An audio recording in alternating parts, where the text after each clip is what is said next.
ಪ್ರಿಯ ವಿದ್ಯಾರ್ಥಿಗಳೇ, ಇದು 2024-25ನೇ ಸಾಲಿನ SSLC ಗಣಿತ ವಿಷಯದ ಮಾದರಿ ಪ್ರಶ್ನೆ ಪತ್ರಿಕೆ 4. ಈಗ 27ನೇ ಪ್ರಶ್ನೆ. ಚಿತ್ರದಲ್ಲಿ ACB ಒಂದು ಅರ್ಧವೃತ್ತಖಂಡ. ಚಿತ್ರದಲ್ಲಿ ACB ಒಂದು ಅರ್ಧವೃತ್ತಖಂಡ. AB = 10 ಸೆಂಟಿಮೀಟರ್, AB = 10 ಸೆಂಟಿಮೀಟರ್ ಮತ್ತು AC = 6 ಸೆಂಟಿಮೀಟರ್. AC = 6 centimetre. ಅರ್ಧವೃತ್ತದಲ್ಲಿನ ವೃತ್ತಖಂಡಗಳ ವಿಸ್ತೀರ್ಣವನ್ನು ಕಂಡುಹಿಡಿಯಿರಿ. ಇಲ್ಲಿ 2 ವೃತ್ತಖಂಡಗಳಿದ್ದಾವೆ. ಆ ವೃತ್ತಖಂಡಗಳ ವಿಸ್ತೀರ್ಣವನ್ನು ನಾವು ಕಂಡುಹಿಡಿಬೇಕು. ಈ ವಿಸ್ತೀರ್ಣವನ್ನು ಕಂಡುಹಿಡಬೇಕಾದ್ರೆ ನಾವು ಮೊದಲಿಗೆ ಈ ಸಂಪೂರ್ಣ ಅರ್ಧವೃತ್ತಖಂಡದ ವಿಸ್ತೀರ್ಣ ಕಂಡುಹಿಡಿಬೇಕು. ಅಂದರೆ ಈ ಅರ್ಧವೃತ್ತದ ವಿಸ್ತೀರ್ಣವನ್ನು ಕಂಡುಹಿಡಿಬೇಕು. ಅರ್ಧವೃತ್ತದ ವಿಸ್ತೀರ್ಣವನ್ನು ಕಂಡುಹಿಡಿಬೇಕು. ಅದರಲ್ಲಿ ಈ ತ್ರಿಭುಜದ ವಿಸ್ತೀರ್ಣವನ್ನು ಕಳಿಬೇಕಾಗತ್ತೆ. ತ್ರಿಭುಜದ ವಿಸ್ತೀರ್ಣವನ್ನು ಕಳಿಬೇಕಾಗತ್ತೆ. ಇಲ್ಲಿ ಇದು ಅರ್ಧವೃತ್ತ ಅನ್ನೋದು ನಮಗೆ ಹೇಗೆ ಗೊತ್ತಾಗತ್ತೆ? O ಇದು ವೃತ್ತ ಕೇಂದ್ರ ಆಗಿರೋದ್ರಿಂದ AB ಇದು ವ್ಯಾಸ ಅಂತ ಗೊತ್ತಾಗತ್ತೆ. ಅದಕ್ಕೋಸ್ಕರ ನಾವು ಇದನ್ನು ಏನು ತಿಳ್ಕೋಬೇಕು? ಇದು ಅರ್ಧವೃತ್ತಖಂಡ ಅಂತ ತಿಳ್ಕೋಬೇಕು. ಈಗ ಅರ್ಧವೃತ್ತದಲ್ಲಿನ ವೃತ್ತಖಂಡಗಳು ಇದು ಸಂಪೂರ್ಣವಾಗಿ ಅರ್ಧವೃತ್ತಖಂಡ ಆಗುತ್ತೆ, ಅರ್ಧವೃತ್ತ ಆಗುತ್ತೆ ಅಂತಲೂ ಹೇಳ್ಬೋದು ನಾವು. ಅದರಲ್ಲಿ ವೃತ್ತಖಂಡಗಳು ಯಾವುದು? ಇಲ್ಲಿ AB ವ್ಯಾಸದಿಂದ ಆದಂತಹ ವೃತ್ತಖಂಡ, ಇದು ಅರ್ಧವೃತ್ತಖಂಡ. ವೃತ್ತಖಂಡಗಳು ಅಂತಂದರೆ ಅರ್ಧವೃತ್ತದಲ್ಲಿನ ವೃತ್ತಖಂಡ ಅಂತಂದರೆ ಇದಿಷ್ಟು ಭಾಗ ಆಗುತ್ತೆ. AC ಕಂಸ ಮತ್ತು AC ಜಾದಿಂದ ಆದಂತಹ ವೃತ್ತಖಂಡ. ಹಾಗೆಯೇ ಇಲ್ಲಿ CB ಜಾ ಮತ್ತು ಈ CB ಕಂಸದಿಂದ ಆದಂತಹ ವೃತ್ತಖಂಡ. ಅವೆರಡರ ವಿಸ್ತೀರ್ಣವನ್ನು ಕಂಡುಹಿಡಬೇಕಂತಂದರೆ ನಾವು ಈ ಅರ್ಧವೃತ್ತದ ವಿಸ್ತೀರ್ಣದಲ್ಲಿ ಈ ತ್ರಿಭುಜದ ವಿಸ್ತೀರ್ಣವನ್ನು ಕಳಿಬೇಕಾಗತ್ತೆ. ಹಾಗಾದರೆ ಇದು ಎಂಥ ತ್ರಿಭುಜ? ನಮ್ಗೆ ಗೊತ್ತಿದೆ, ಅರ್ಧವೃತ್ತದಲ್ಲಿರುವ ಕೋನ ಯಾವಾಗಲೂ ಲಂಬಕೋನ ಆಗಿರುತ್ತೆ. ಅರ್ಧವೃತ್ತದಲ್ಲಿರುವ ಕೋನ ಯಾವಾಗಲೂ ಲಂಬಕೋನ ಆಗಿರುತ್ತೆ. ಹಾಗಾದರೆ ಇದು ಎಂತಹ ತ್ರಿಭುಜ ಆಯಿತು? ABC ಇದು ಲಂಬಕೋನ ತ್ರಿಭುಜ. ಸಿನಲ್ಲಿ ಲಂಬಕೋನ ಉಂಟಾಗಿದೆ. ಆದ್ದರಿಂದ ತ್ರಿಭುಜ ACB ಇದು ಲಂಬಕೋನ ತ್ರಿಭುಜ. ಈ ಲಂಬಕೋನ ತ್ರಿಭುಜದ ವಿಸ್ತೀರ್ಣವನ್ನು ಕಂಡುಹಿಡಿದು ಅರ್ಧವೃತ್ತದ ವಿಸ್ತೀರ್ಣದಲ್ಲಿ ನಾವು ಕಳೆದ್ರೆ ನಮಗೆ ಬೇಕಾದಂತಹ ಈ 2 ವೃತ್ತಖಂಡಗಳ ಒಟ್ಟು ವಿಸ್ತೀರ್ಣ ನಮಗೆ ಸಿಗತ್ತೆ. ಇಲ್ಲಿ ನಾವು ಒಂದು ಕಚ್ಚಾ ಆಕೃತಿಯನ್ನು ಹಾಕ್ಕೊಂಡಿದ್ದೀವಿ. ಇಲ್ಲಿ AB ವ್ಯಾಸ, O ವೃತ್ತ ಕೇಂದ್ರ ಅಂತ ತೋರಿಸಿದ್ದಾರೆ. ಅದಕ್ಕೆ ಇಲ್ಲಿ C ಏನಾಗುತ್ತೆ? ಲಂಬಕೋನ ಆಗುತ್ತೆ. ಲಂಬಕೋನ ತ್ರಿಭುಜದ ವಿಸ್ತೀರ್ಣವನ್ನು ಕಂಡುಹಿಡಬೇಕಾದ್ರೆ ನಮಗೆ ಪಾದ ಮತ್ತು ಎತ್ತರ ಬೇಕು. ಇಲ್ಲಿ ಲಂಬಕೋನವನ್ನು ಉಂಟು ಮಾಡಿರುವ ಬಾಹುಗಳಲ್ಲಿ ಒಂದು ಬಾಹುವು ಪಾದ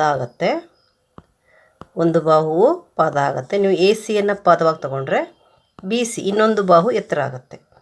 ಅಥವಾ BCಯನ್ನು ಪಾದವಾಗಿ ತಗೊಂಡ್ರೆ AC ಏನಾಗುತ್ತೆ? ಎತ್ತರ ಆಗುತ್ತೆ. ಇಲ್ಲಿ 2 ಬಾಹುಗಳನ್ನು ಕೊಟ್ಟಿದ್ದಾರೆ. ಹೇಗೆ? ಇಲ್ಲಿ AB ಸಂಪೂರ್ಣವಾಗಿ ಕೊಟ್ಟಿದ್ದಾರೆ ಅವರು. AB ಇದು ಸಂಪೂರ್ಣವಾಗಿ ಕೊಟ್ಟಿದ್ದಾರೆ 10 ಸೆಂಟಿಮೀಟರ್ ಅಂತ. ಮತ್ತು ACಯನ್ನು ಕೊಟ್ಟಿದ್ದಾರೆ. AC ಎಷ್ಟು? 6 ಸೆಂಟಿಮೀಟರ್. ಈ BCಯನ್ನು ನಾವು ಕಂಡುಹಿಡ್ಕೋಬೇಕು. ಹೇಗೆ ಕಂಡುಹಿಡಿಯೋದು? ಪೈಥಾಗೊರಸ್ ಪ್ರಮೇಯವನ್ನು ಉಪಯೋಗಿಸಿ ನಾವು BCಯನ್ನು ಕಂಡುಹಿಡ್ಕೋಬೇಕು. ಮೊದಲಿಗೆ ನಾವು BCಯನ್ನು ಕಂಡುಹಿಡ್ಕೊಳ್ಳೋಣ. BCಯನ್ನು ಕಂಡುಹಿಡಿದ್ರೆ ತ್ರಿಭುಜದ ವಿಸ್ತೀರ್ಣವನ್ನು ನಾವು ಕಂಡುಹಿಡಿಯೋದಕ್ಕೆ ಆಗತ್ತೆ. ಈಗ ಬರೆಯೋಣ. ಚಿತ್ರದಲ್ಲಿ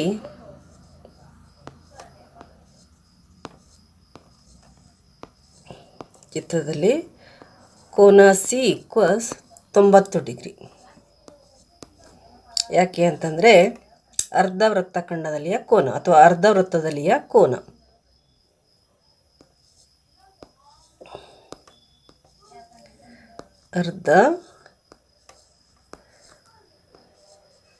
ಅರ್ಧವೃತ್ತದಲ್ಲಿಯ ಕೋನ.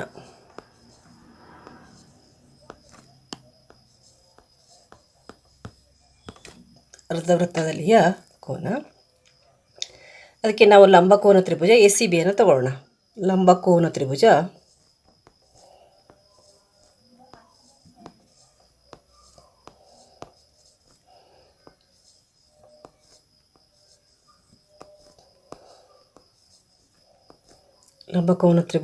ಎ ಸಿ ಬಿಯಲ್ಲಿ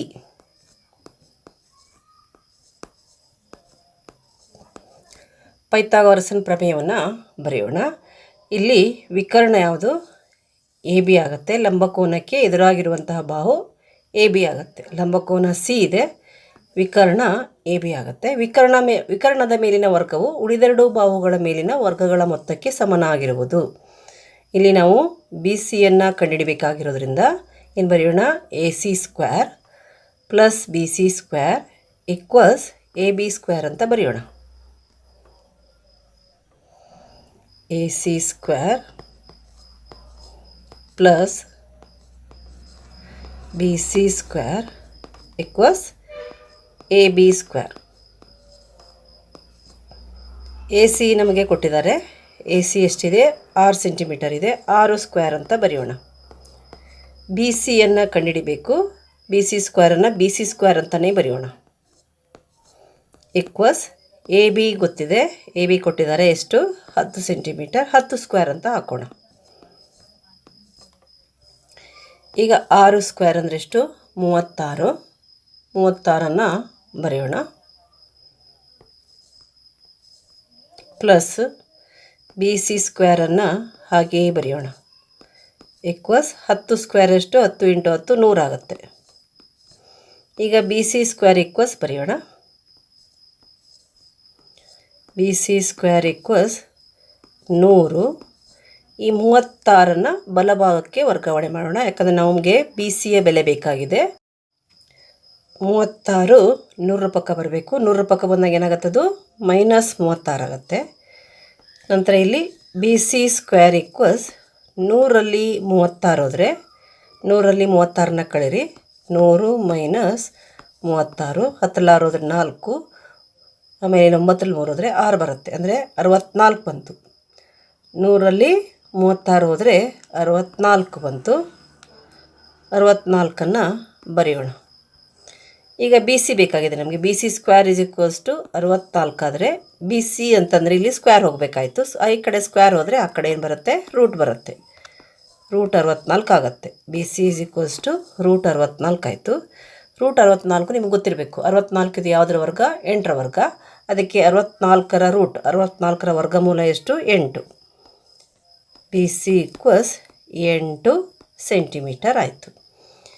ಈಗ ನಮಗೆ ಈ ತ್ರಿಭುಜದ ಎಲ್ಲ ಬಾಹುಗಳು ಸಿಕ್ಕಿದ್ವು ಮತ್ತು ವಿಸ್ತೀರ್ಣವನ್ನು ಕಂಡುಹಿಡಿಯೋದಕ್ಕೆ ಬೇಕಾದಂಥ ಪಾದ ಮತ್ತು ಎತ್ತರ ಸಿಕ್ತು.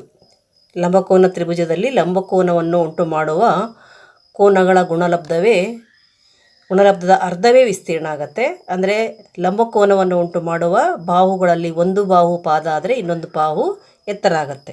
ಇಲ್ಲಿ ಸಿ ಎ ಪಾದ ಆದರೆ ಬಿ ಸಿ ಎತ್ತರ ಆಗುತ್ತೆ, ಅಥವಾ ಸಿ ಎ ಎತ್ತರ ಆದರೆ ಬಿ ಸಿ ಪಾದ ಆಗುತ್ತೆ. ಒಟ್ಟಿನಲ್ಲಿ ಅವೇ ಪಾದ ಅವೇ ಎತ್ತರ ಆಗುತ್ತೆ.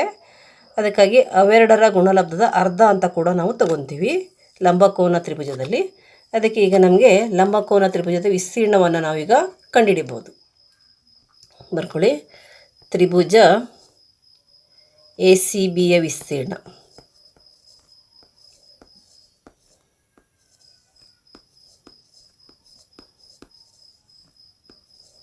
ಈಕ್ವಲ್ಸ್ ಏನು? ಅರ್ಧ ಇಂಟು ಪಾದ ಇಂಟು ಎತ್ತರ. ಬಿ ಅಂದರೆ ಪಾದ, ಎಚ್ ಅಂದರೆ ಎತ್ತರ. ಅರ್ಧ ಇಂಟು ಪಾದ ಇಂಟು ಎತ್ತರ. ಅರ್ಧ ಬರೆಯೋಣ. ಇಲ್ಲಿ ನಾವು ಒಂದನ್ನು ಪಾದ, ಎ ಸಿ ಪಾದ ಬರೆದ್ರೆ ಬಿ ಸಿ ಎತ್ತರ ಬರೆಯೋಣ. ಅದರ ಒಂದನ್ನು ಪಾದ ಬರೆಯೋಣ, ಒಂದನ್ನು ಎತ್ತರ ಬರೆಯೋಣ. A C into B C ಅಂದರೆ ಇಲ್ಲಿ ಅರ್ಧ ಇಂಟು ಈಕ್ವಲ್ಸ್ ಏನಾಯಿತು? ಅರ್ಧ ಇಂಟು ಎ ಸಿ ಅಳತೆ ಎಷ್ಟು ಕೊಟ್ಟಿದ್ದಾರೆ? ಎ ಸಿ 6 ಇದೆ, 6 ಹಾಕೋಣ. 6 ಇಂಟು ಬಿ ಸಿ ನಾವು ಕಂಡುಹಿಡ್ಕೊಂಡ್ವಿ 8. 6 ಇಂಟು 8 ಹಾಕೋಣ. 6 ಇಂಟು 8, 2 1 2 3 ಆಯಿತು. ಈಗ ಇಲ್ಲಿ 3 ಮತ್ತು 8 ಗುಣಿಸಿ ಬರೆಯೋಣ. 3 ಎಂಟ್ಲೆ ಎಷ್ಟು? 3 ಎಂಟ್ಲೆ 24. 24 cm² ಬರುತ್ತೆ. 24 cm² ಬಂತು. ಈಗ ನಾವು ಸಂಪೂರ್ಣ ಅರ್ಧವೃತ್ತದ ವಿಸ್ತೀರ್ಣವನ್ನು ಕಂಡುಹಿಡ್ಕೋಬೇಕಾಗಿದೆ.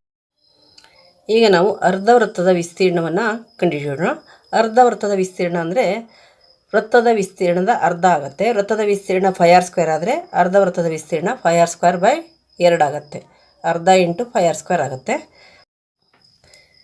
ಈಗ ಅರ್ಧವೃತ್ತದ ವಿಸ್ತೀರ್ಣ, ಅದಕ್ಕೆ ತ್ರಿಜ್ಯ ಎಷ್ಟಿದೆ ಇಲ್ಲಿ ಫಸ್ಟ್ ಬರ್ಕೊಳ್ಳೋಣ. r ಈಕ್ವಲ್ಸ್ ಎಷ್ಟು?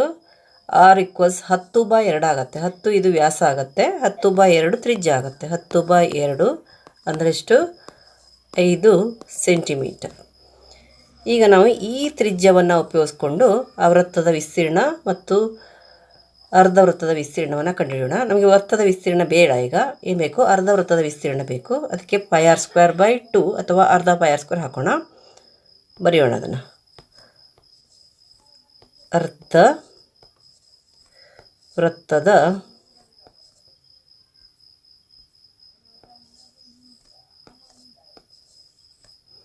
ವಿಸ್ತೀರ್ಣ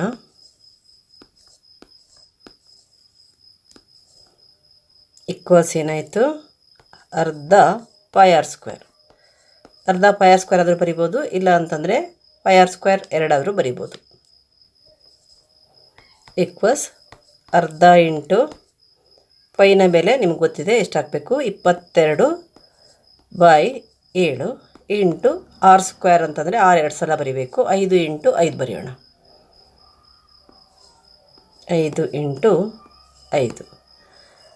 ಈಗ ನಮಗೆ ಇಲ್ಲಿ ಯಾವುದನ್ನು ಕ್ಯಾನ್ಸಲ್ ಮಾಡಲಿಕ್ಕಾಗುತ್ತೆ ಅದನ್ನು ಮಾಡೋಣ. 2 1 2 11 ಆಗುತ್ತೆ. 11 ಇಂಟು 25 ಅಂಶದಲ್ಲಿ ಏನಾಯಿತು? 11 ಇಂಟು 25 ಆಯಿತು. ಕೆಳಗಡೆ 7 ಬಂದಿದೆ. 25 11 ಗುಣಿಸಿ 11 ಇಂಟು 25 ಮಾಡೋದು ಸುಲಭ. 25 1 25 ಬರುತ್ತೆ. 5 ಬರೆಯೋಣ. ಮತ್ತು ಪುನಃ 25 1 25, ಅದಕ್ಕೆ ಎಷ್ಟು ಸೇರಿಸ್ಬೇಕು? ಯಾಕಂದರೆ 25 1 25ರಲ್ಲಿ 2 ಕ್ಯಾರಿ ಇರುತ್ತೆ. ಮತ್ತು 25 1 25, ಅದಕ್ಕೆ 2 ಸೇರಿಸಿದ್ರೆ ಏನಾಯಿತು? 27 ಆಯಿತು. 275 ಬಂತು /7 ಬಂತು. 275/7 ಬಂತು. ಈಗ ನಾವು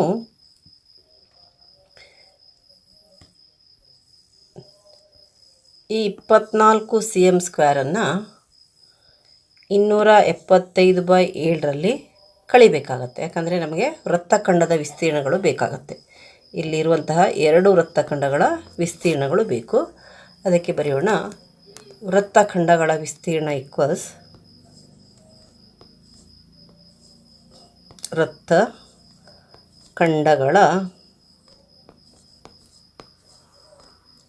ವಿಸ್ತೀರ್ಣ ಈಕ್ವಲ್ಸ್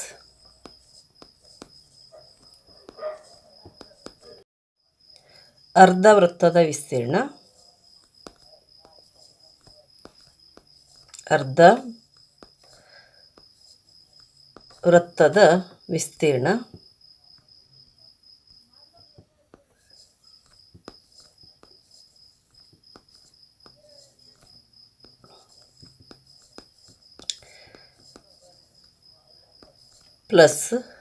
ಪ್ಲಸ್ ಅಲ್ಲ ಮೈನಸ್ ತ್ರಿಭುಜದ ವಿಸ್ತೀರ್ಣ.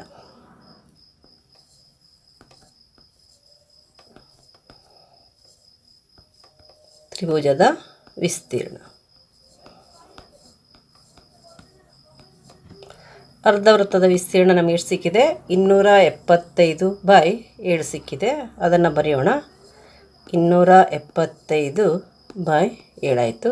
ಮೈನಸ್ ಇಲ್ಲಿ 24 cm² ಸಿಕ್ಕಿದೆ.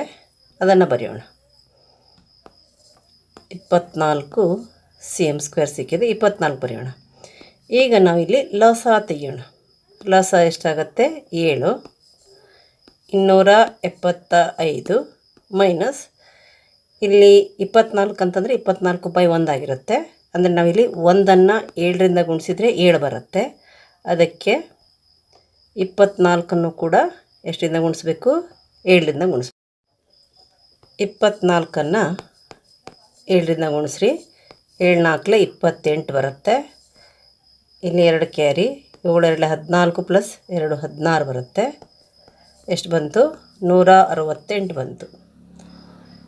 ಈಗ ನಾವು ಈ 168ನ್ನು 275ರಲ್ಲಿ ಕಳೆಯೋಣ.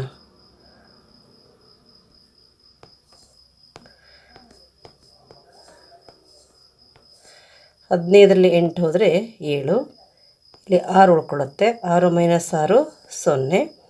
ಮತ್ತು ಇಲ್ಲಿ ಎಷ್ಟು ಉಳ್ಕೊಳುತ್ತೋ?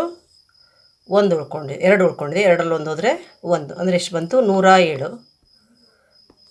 107/7 cm². ಇದು ವೃತ್ತಖಂಡದ ವಿಸ್ತೀರ್ಣ. ವೃತ್ತಖಂಡದ ಒಟ್ಟು ವಿಸ್ತೀರ್ಣ, 2 ವೃತ್ತಖಂಡಗಳ ಒಟ್ಟು ವಿಸ್ತೀರ್ಣ ಆಗುತ್ತೆ. ಎಷ್ಟು?